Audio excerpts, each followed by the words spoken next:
Pound Kiwi still fighting this zone. Wow. So this 209 level. Hang on, I need some coffee here.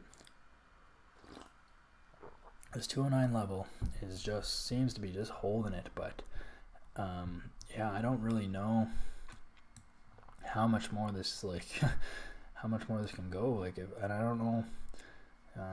I wrote this. Yep, but I still believe it. But like, you can just see these candles getting weaker and weaker and weaker. But somehow, you know, and 209 is holding it on the weekly. Like, you can see how many times this weekly candle went through this 209 area and it's still holding. So I do think it's going to sell off. No rush in this though, guys, because I remember in the previous history trading this pair, it screwed me around a lot. Like, I would take short positions when it was basically doing the exact same thing it's doing now, but this was years ago, and I would lose bad because I would think that it's going to turn around and it just doesn't. Like, it keeps going a tiny bit higher. You can see all these wicks. You think you'd be safe to just short it at this zone, but like, no, it'll just keep trailing up a tiny bit at a time. So just wait, just let it break this area, let it even break this area. Like, I think it is going to turn around for sure, but there's no sense in taking any positions until, you know, price breaks even below this zone.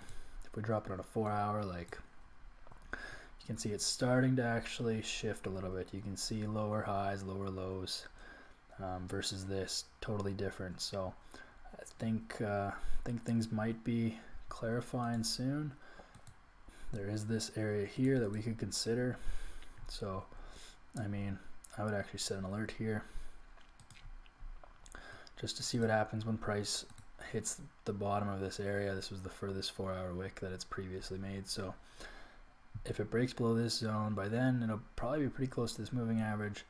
So that would be something to consider. And then if it breaks the zone, and then you're probably looking at lower lows and lower highs, because it would be something like this, right? So if you have this, then you might be good to start shorting it then, but I would wait till that happens, because this will just keep inching up day by day by day, bit by bit, and it'll ruin you. So we don't want that. We want to get on this position when the bears have actually entered the market, and we can short this all the way down to 202. You know, this is our monthly range. Totally reasonable, about 700 pips of total range. So we can get in on this trade and maybe make, you know, 500, 600. So that's what I'm going to do. I'm going to wait for pound kiwi to break below this zone, and then look for a good entry and target that short position.